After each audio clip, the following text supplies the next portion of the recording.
So hi everyone, this is Shahrukh Saifi and welcome to the channel Simplifying Exams. सो बच्चों, आज हम अपना last topic करने वाले हैं कि अब तक आपको ये पता चल चुका है कि जो डेवलपमेंट है वो किसी एक फैक्टर के ऊपर डिपेंड नहीं है, बल्कि वो अलग अलग फैक्टर के ऊपर डिपेंड करता है। इसलिए मैंने स्टार्टिंग में आपको बता दिया था कि जब आप डेवलपमेंट जैसे चैप्टर को समझोगे तो आपको वन वे ना सोचकर आउट ऑफ द बॉक्स सोचना पड़ेगा। सो होप सो कि आपने फर्स्ट और सेकेंड पार्ट अच्छे से देख लिया होगा और आज हम थर्ड पार्ट में बात करेंगे अपने कुछ कॉमन से टॉपिक के बारे में जो डेवलपमेंट से रिलेटेड है। तो चलिए फिर बिना किसी देरी के साथ आज की इस क्लास को हम शुरू करते हैं।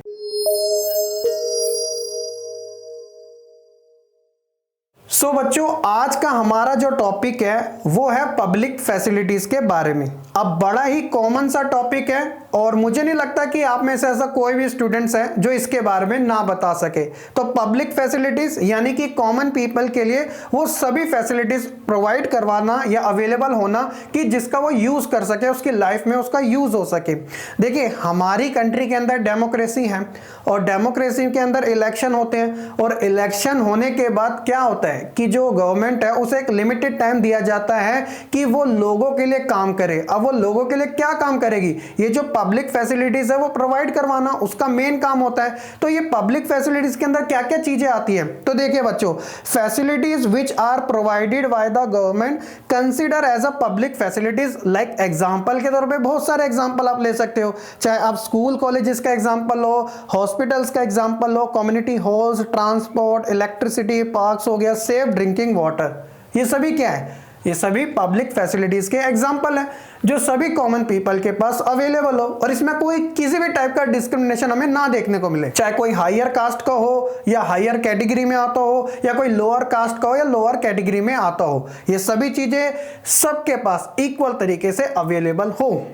और ये काम किसका है? गवर्नमेंट का काम है। ठीक है, चलो अब डेवलपमेंट का पब्लिक फैसिलिटीज से क्या लेना देना? तो है काफी इंपॉर्टेंट है। देखिए, मैंने आपको पहले के एग्जांपल में जब सेकंड पार्ट में आपको हरियाणा, केरला और बिहार का एग्जांपल दिया था तो टू टेबल्स के अकॉर्डिंग दिया था। जैसे जब हमने बात करी थी बच्चों पर कैपिटा इनकम के बारे में, तो पर कैपिटा इनकम आप जानते हो अच्छे तरीके से, जिसे एवरेज इनकम के नाम से भी जाना जाता है। तो Haryana has more income than the average person in Kerala. तो जो हरियाणा की पर कैपिटा इनकम थी ना, वो ज्यादा थी केरला की पर कैपिटा इनकम से। आप ये टेबल को देखिएगा, इसके अंदर आपको दिखेगा कि ये रहा हरियाणा जिसकी 2018 एंड 19 का ये डेटा है कि 2,36,147 रुपीज पर एनम के हिसाब से ये हरियाणा की पर कैपिटा इनकम थी। और जो केरला है उसकी पर कैपिटा इनकम हरियाणा से कम है, यानी कि 2,04,105।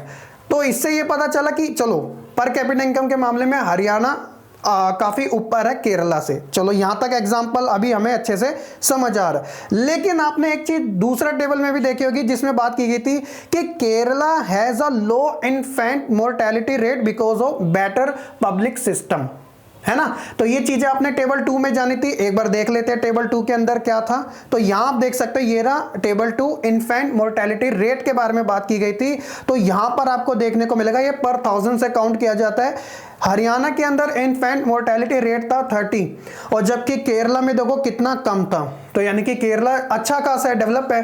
तो इन्फेंट मोर्टेलिटी रेट मतलब कि वो न्यू बॉर्न बेबी जो कि 1 ईयर की एज कंप्लीट किए बिना ही उसकी डेथ होगी हो, तो वो इन्फेंट मोर्टेलिटी रेट में काउंट किया जाता है। तो यहाँ पे हरियाणा की जो कंडीशन वो खराब है और जबकि केरला की काफी बेस्ट मानी गई है। इसके अलावा और भी फैक्टर है, जैसे आप लिटरेसी रेट को ले सकते हो कि केरला के अंदर 94% हमें देखने को मिलता है कि वहां के जो लोग हैं इतने पढ़े लिखे हैं। On the other side net attendance ratio यानी कि सेकेंडरी स्टेज तक आते आते जो कि 14 से 15 है कि कितने परसेंट जो बच्चे हैं वो एजुकेशन ले पा रहे हैं, स्कूलिंग, है ना। तो यहां पर भी इसका रेशियो आपको 83% देखने को मिलेगा।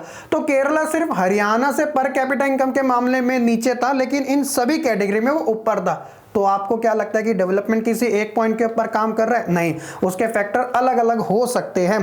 तो इसीलिए बच्चों ये कहा जाता है कि money in our pocket can not buy all the goods and service that we have made need to live well. कि जो पैसा है इंपॉर्टेंट है कि हमारी लाइफ को अच्छे तरीके से सरवाइव करने के लिए जो पैसा है, जो मनी है, वो काफी इंपॉर्टेंट होती है, इसमें कोई शक नहीं है। लेकिन सिर्फ पैसा ही इंपॉर्टेंट है, कहीं ना कहीं यहाँ पे हमें कमी देखने को मिलती है। We need public facilities because we are not able to purchase all the thing by money. तो हमें पब्लिक फैसिलिटीज, जिसके एग्जाम्पल मैंने दिए थे आपको, इनकी आवश्यकता पड़ती है, क्योंकि पैसे के बल पे हम वो सभी चीजें नहीं ले सकते कि जिसकी हमें जरूरत पड़ेगी। अभी एग्जाम्पल से मैं आपको ये प्रूफ भी कर दूंगा, जैसे कि we can not able to buy a pollution free environment with the help of money. अब देखिए दिल्ली, जो कि देश की राजधानी भी है, यहाँ का एयर क्वालिटी जो इंडेक्स है वो कितना हाई हो जाता है विंटर सीजन के लिए।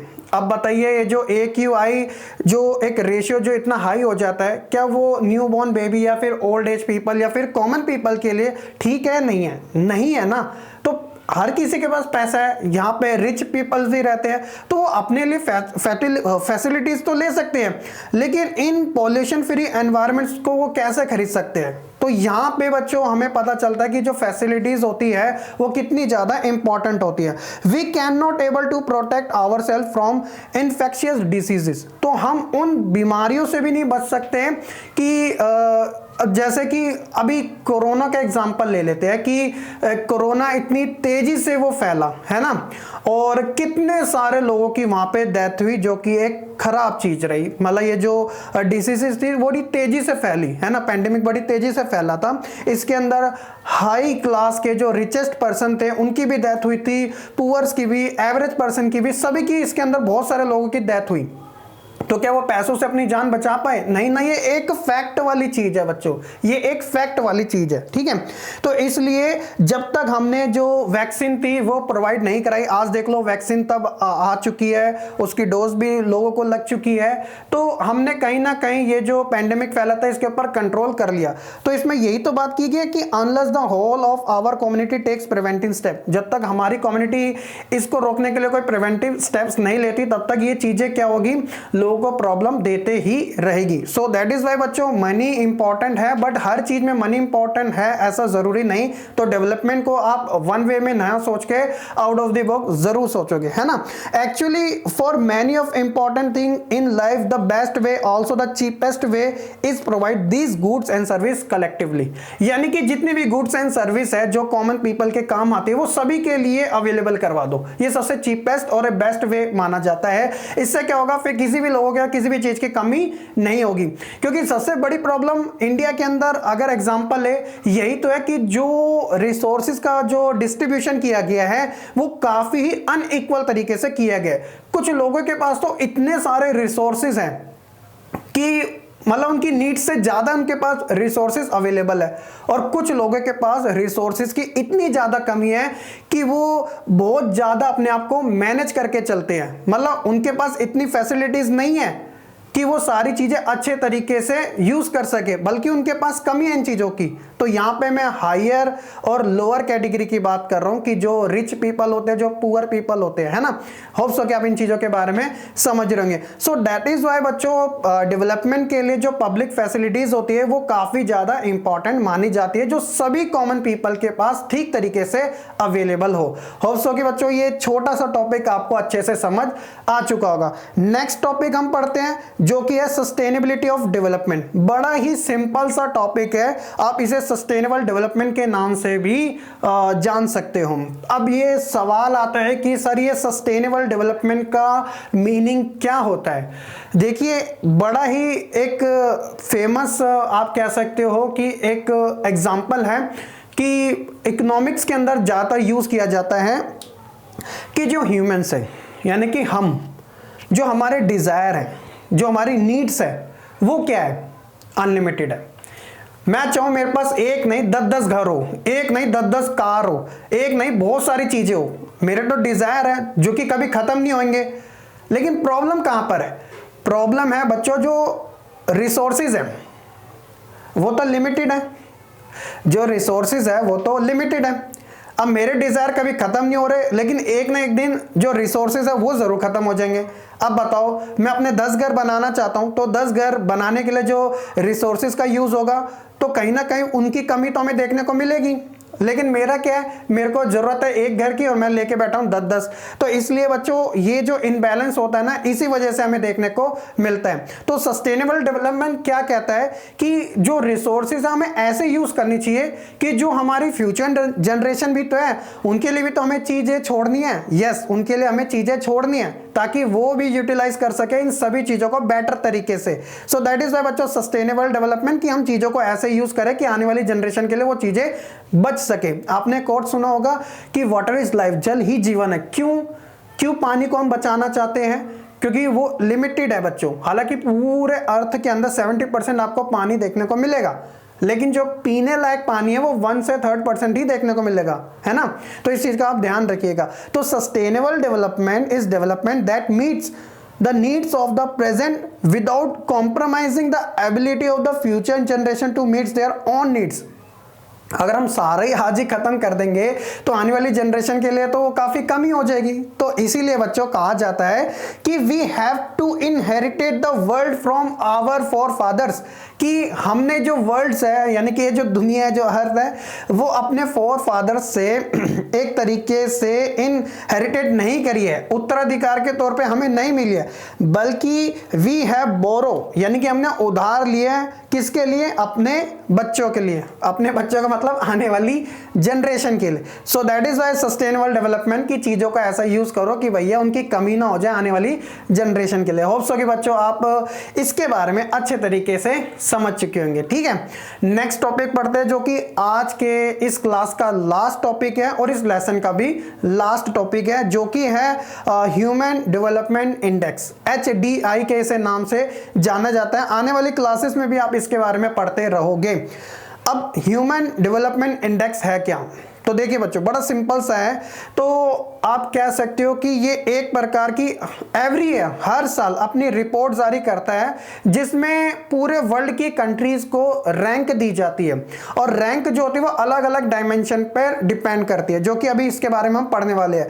और ये जो ह्यूमन डेवलपमेंट इंडेक्स की जो रिपोर्ट है वो किसके अंडर काम करती है? वो UNDP के अंडर काम करता है। UNDP UNO की ही एक एजेंसी है, यूनाइटेड नेशन डेवलपमेंट प्रोग्राम। ठीक है, तो HDI की रिपोर्ट एवरी ईयर जारी की जाती है। अगर मैं इंडिया का एग्जांपल लूं तो इंडिया बच्चों काफी ज्यादा पीछे है, बहुत पीछे है। मतलब हमारा देश अभी HDI की रैंकिंग में बहुत ज्यादा पीछे आता है। यानी कि आप मान लीजिएगा उसकी जो रैंक है 130 है, 130 आउट ऑफ कितना 191 के समथिंग। मतलब 190 देशों में से हम 130वें देश के स्थान पर आते हैं, जो कि सही चीज नहीं है। जबकि वो कंट्रीज जैसे नॉर्वे जैसे कंट्रीज होगी वो फर्स्ट सेकंड पोजीशन पे हमेशा हमें देखने को मिलती है ना। तो इसके टीयर्स होते हैं अलग अलग मेजरमेंट करने के। अभी मैं आपको बता देता हूं कि human development index is a composite statistics of life expectancy, education and per capita income. तो इन तीन चीजों के ऊपर सबसे ज्यादा डिपेंड करती है। देखो, आपको एजुकेशन को आप लिटरेसी भी कह सकते हो। लिटरेसी रेट हो गया कि किसी कंट्री के अंदर लिटरेसी रेट जो है, लोग पढ़े लिखे कितने हैं। खासकर डेवलप कंट्री के अंदर 100% रहते हैं। डेवलपिंग कंट्री इंडिया जैसे के अंदर इसका रेशियो थोड़ा अप एंड डाउन रहता ही है। और जो अंडर डेवलप होता है उसकी तो कंडीशन और ज़्यादा खराब है। तो एजुकेशन आपने पढ़ लिया। पर कैपिटा इनकम के बारे में हमने स्टार्टिंग में ही बात कर रही थी। अब सवाल आता है कि सर ये लाइफ एक्सपेक्टेंसी है क्या? तो लाइफ एक्सपेक्टेंसी का मीनिंग होता है कि बच्चों एक एवरेज के अकॉर्डिंग किसी कंट्री के अंदर जो पीपल्स है उनकी एज कितनी होगी। जैसे मैं इंडिया का एग्जांपल लेता हूं कि यहां पे एक एवरेज के अकॉर्डिंग एक इंसान 70 ईयर तक जी सकता है, 70 सालों तक उसकी एज रखी गई है, यानी उसके बाद उसकी डेथ हो जाती है। एक एवरेज के अकॉर्डिंग बात कर रहा हूं। ऑन द अदर साइड जो डेवलप कंट्री है जैसे जापान या फिर इटली का एग्जांपल ले लीजिएगा, वहां की अगर आप लाइफ एक्सपेक्टेंसी देखोगे तो वो बच्चों 80 से क्रॉस देखने को मिलेगी। यानी कि वहां पे एक एवरेज के अकॉर्डिंग पर पर्सन 80 साल से ज्यादा जी सकता है। तो यहां पे कम वहां पे ज्यादा क्यों? तो मेन रीजन है बच्चों हेल्थ सिस्टम। अगर जितना अच्छा आपका हेल्थ सिस्टम होगा उतना ही आप ज्यादा जी सकोगे। जितना अच्छा आपका एनवायरनमेंट होगा उतना ही आप अच्छे तरीके से जी सकोगे। और जितने ही जो चीजें होती है हेल्थ से जुड़ी हुई, चाहे वो फूड्स क्यों ना हो, एनवायरनमेंट क्यों ना हो, ये सब चीजें मैटर करती हैं। तो इस चीज का आप ध्यान रखिएगा। तो ह्यूमन डेवलपमेंट इंडेक्स में ये तीनों चीजें मेजर की जाती है और इन्हीं के बिहाफ पर बच्चों कंट्रीज को रैंक दी जाती है। और रैंक देने का जो सिस्टम है ना वो डेसिमल में होता है, यानी कि 0.0 से लेकर 0.9 तक। इसके आगे आप 1 2 3 1 1 ऐसे यूज कर सकते हो, लेकिन 0 से लेकर 0.9 तक ऐसे रैंक दी जाती है। तो इसकी कैटेगरी है, अलग अलग टीयर्स कह सकते हो। तो फर्स्ट टीयर कौन सा है? तो फर्स्ट टीयर में होता है बच्चों वेरी हाई, यानी कि ह्यूमन डेवलपमेंट जिसकी रैंक 0.8 से 1 पूरी 10 मान लीजिएगा, है ना। सबसे टॉप लेवल की कंट्रीज जिसके अंदर पर कैपिटा इनकम भी काफ़ी अच्छा है और लाइफ एक्सपेक्टेंसी भी काफ़ी बेस्ट है और वहाँ का एजुकेशन जो है वो भी काफ़ी अच्छा है। तो ऐसी जो कंट्री है वो वेरी हाई कैटेगरी में आती है। देन उसके बाद सेकेंडरी होती है हाई वाली, है ना, जहाँ को इस पे रैंक दी जाती है 0.7 से 0.7.9 के आसपास। और मीडियम जैसे इंडिया आप ले लीजिएगा तो इंडिया इस वाली कैटेगरी में हमें देखने को मिलता है, मीडियम वाली, जिसमें आपको 0.55 से 0.7 के आसपास देखना मिलता है। और सबसे लो वाली होती है ह्यूमन डेवलपमेंट की, वो है 0.5 के आसपास, इससे नीचे वाली, बिलो वाली, है ना। तो ये सारी चीज़ें HDI की रैंकिंग में हर साल जारी की जाती है। तो ये था बच्चों ह्यूमन डेवलपमेंट इंडेक्स के बारे में। तो इसमें भी काफ़ी ज़्यादा हेल्प हमें देखने को मिलती है, किसी कंट्री ने कितना ग्रो किया या कोई कंट्री कितनी ज़्यादा डाउन गई। तो ये एवरी ईयर ऊपर नीचे होता रहता है। तो जितना अच्छा हम अपना लोगों के लिए काम करेंगे, जो हमारी गवर्नमेंट है वो लोगों के लिए काम करेगी, जितना अच्छा वो डेवलपमेंट करेगी, जितना अच्छा पर कैपिटा इनकम को ग्रोथ करेगी और पॉपुलेशन को कंट्रोल में लाएगी, एम्प्लॉयमेंट ज़्यादा से ज़्यादा जनरेट करेगी, ये सारी चीज़ें अगर प्लस में चलेगी तो ऑब्वियसली हमारे यहाँ भी जो डेवलपमेंट होगा वो एक पॉजिटिव वे में जाएगा और इससे काफ़ी ज़्यादा हेल्प मिलेगी। और इन सब चीज़ों की वजह से जो हमारी HDI की रैंकिंग है उसमें भी हमें सुधार देखने को मिलेगा। तो ये था बच्चों आपका ओवरऑल डेवलपमेंट के बारे में। तो इतनी देर से हम विकास के बारे में बात कर रही थी, सो फाइनली हमें विकास मिल गया, है ना। चलिए, तो ये था आज का हमारा लेसन। तो बाकी हम मिलेंगे अपने नेक्स्ट वीडियो में अपने एक नए चैप्टर के साथ। होप सो कि बच्चों आपको ये वीडियो पसंद आई होगी। तो प्लीज़ वीडियो को लाइक कमेंट शेयर करने के साथ चैनल को सब्सक्राइब करना बिल्कुल ना भूलिएगा। तब तक के लिए सही बच्चे खुश रहे, पढ़ते रहे और ऐसे ही आगे बढ़ते रहे।